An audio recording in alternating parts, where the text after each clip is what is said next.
Students, आज हम 10th class English medium के लिए फिर से एक नया वीडियो लेके आए हैं। केमिस्ट्री क्लास चैप्टर 5, इसका नाम है केमिस्ट्री इन डेली लाइफ। ठीक है, इसका जो टॉपिक है हमने एसिड, बेस और सॉल्ट की डेफिनेशन आपको बता दी थी। हम आगे पढ़ा रहे हैं salient features of acid and base. तो पहले एसिड की बात करते हैं।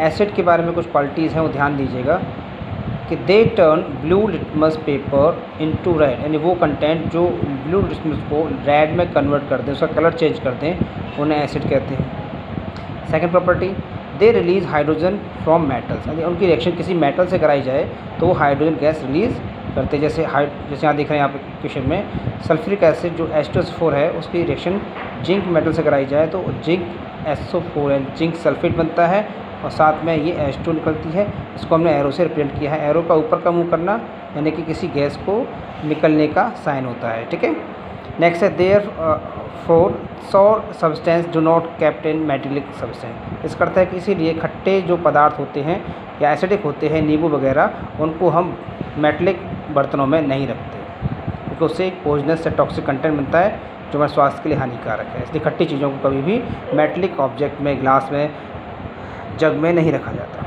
नेक्स्ट है, इसी प्रकार जो बेस होती हैं जैसे कि सोडियम हाइड्रोक्साइड, वो भी जिंक के साथ रिएक्शन करके सोडियम जिंकेट क्या बनाता है, सोडियम जिंकेट बनाता है, जिसका फॉर्मूला है Na2HZnO2, और ये भी हाइड्रोजन गैस रिलीज करता है। नेक्स्ट क्वालिटी, तो मेटलिक ऑक्साइड के साथ यदि एसिड की रिएक्शन की जाए तो सॉल्ट और वाटर बनता है। जैसे यहाँ देख रहे हैं CO जो कि क्यूप्रिक हाइड्रोक्साइड है, उसकी रिएक्शन 2 मोल हाइड्रोक्लोरिक एसिड से कराई तो हमें मिला CuCl2, जिसे हम कहते हैं क्यूप्रिक क्लोराइड, और साथ में वाटर मिलता है। ठीक है, नेक्स्ट है नॉन मेटलिक की रिएक्शन अगर हम बेस यानी कि बेस से कराएं जिनमें OH ग्रुप होता है, जैसे कि यहाँ दिख रहे हैं आप कैल्शियम हाइड्रोक्साइड की रिएक्शन हमने CO2 कार्बन डाइऑक्साइड से कराई तो हमें मिलता है प्रेसिपिटेट के फॉर्म में कैल्शियम कार्बोनेट।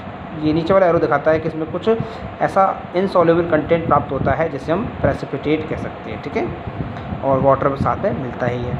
नेक्स्ट याद रखें, फिफ्थ पॉइंट है all acids and basis are good conductor of electricity, यानी कि जिन सॉल्यूशंस में एसिड और बेस प्रेजेंट होते हैं उनमें इलेक्ट्रिसिटी का जो कंडक्शन है आसानी से हो जाता है, करंट पास हो जाता है। इसी बेस पर हम इलेक्ट्रिक सेल्स यूज़ करते हैं। नेक्स्ट ध्यान दीजिए बेटा कि नेक्स्ट है एसिड और बेस की जो रिएक्शन है उससे हमें सॉल्ट मिलता है और साथ में वाटर मिलता है। तो एसिड और बेस की रिएक्शन को हम कहते हैं या कहते हैं एसिड बेस रिएक्शन या न्यूट्रलाइजेशन रिएक्शन, यानी कि एसिड और बेस की रिएक्शन का जो बाई प्रोडक्ट है वो सॉल्ट होता है। और सॉल्ट बिहेवियर के आधार पे 3 तरह के होते हैं, एसिडिक सॉल्ट, बेसिक सॉल्ट और न्यूट्रल सॉल्ट। नेक्स्ट टॉपिक है pH स्केल। क्या है pH स्केल? pH में 2 लेटर हैं, एक तो P और H। P का मतलब होता है पोटेंस, जिसका मतलब होता है हिंदी में शक्ति या पावर, और H का मतलब होता है hydrogen ion, that is H+, और या इसको हम नॉर्मली प्रोटॉन के नाम जानते हैं। तो इसका अर्थ हुआ pH स्केल वो स्केल है, वो पैरामीटर है जो हाइड्रोजन आयन की कंसंट्रेशन या उसकी इंटेंसिटी को शो करता है। इसका अर्थ है कि हाइड्रोजन आयन की इंटेंसिटी या कंसंट्रेशन ज़्यादा होगी तो कंटेंट या विलियन या सॉल्यूशन एसिडिक हो जाएगा, और कम हो जाएगी तो वो बेसिक नेचर का हो जाएगा। ठीक है, ऐसा हम इसके द्वारा हम इसके किसी भी सॉल्यूशन की नेचर के बारे में जानकारी ले सकते हैं। इसका एक फॉर्मूला होता है कि भाई pH स्केल को हम डिफाइन कैसे करते हैं कि नेगेटिव लॉगरिथम, नेगेटिव जो लॉग होता है, the negative logarithm of concentration of hydrogen ion that is proton को हम pH वैल्यू या pH स्केल कह सकते हैं। इसका एक फॉर्मूला है pH equals to -log10 base और H ब्रैकेट के अंदर कंसंट्रेशन दिखाता है कि H की इंटेंसिटी या पावर कितना है। इसको नॉर्मली ऐसे लिख सकते हैं क्योंकि H जब वाटर से जुड़ता है तो वो HN गेन करके क्या बन जाता है, H3O ion, hydronium ion form करता है। ठीक है, इसलिए इसको ऐसे भी लिखा जा सकता है।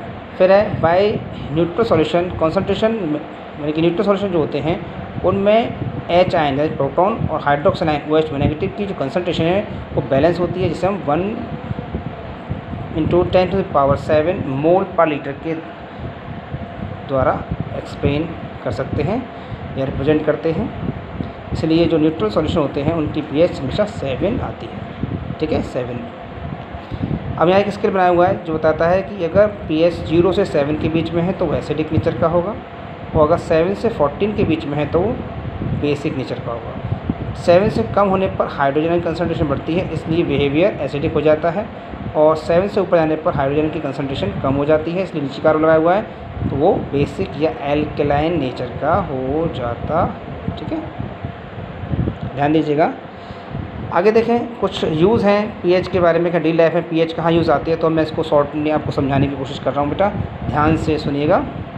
पहला है एसिडिक, एसिडिटी ऑफ स्टोमक, हमारे स्टोमक में जो खट्टी डकारें आती हैं उनके लिए भी हमें इसका आइडिया लगता है, तो हम उसके सॉल्यूशन के लिए या तो दूध पीते हैं या मिल्क और मैग्नीशिया, जैसे MgSOH का होल टेस्ट कहते हैं, इसका यूज़ करते हैं, जिससे पेट की एसिडिटी कम हो जाती है, अर्थात खट्टी डकारें आना बंद हो जाता है। नेक्स्ट है टूथ डिके। क्या होता है कि जब माउथ की पीएच लेस देन 5.5 हो जाती है, यानी कि 7 से थोड़ा कम हो जाती है, तो हमारे जो दांतों का जो झरना है, यानी दांतों की जो आउटर मोस्ट लेयर होती है इनेमल, वो गलना शुरू हो जाती है, दांत धीरे धीरे खराब हो जाते हैं।